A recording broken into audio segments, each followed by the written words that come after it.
2 giờ sáng.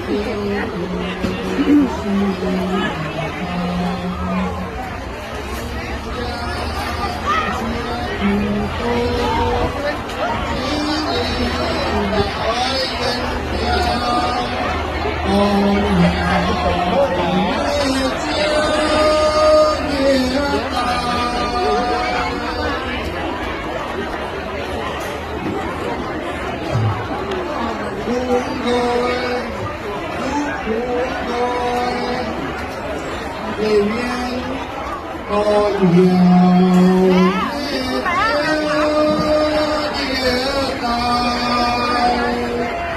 con hiếu đến trước việc ơi con hiếu đến việc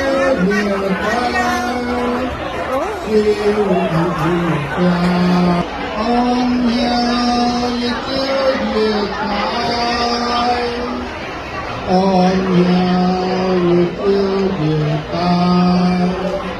con hiếu yêu việc ta ngộ các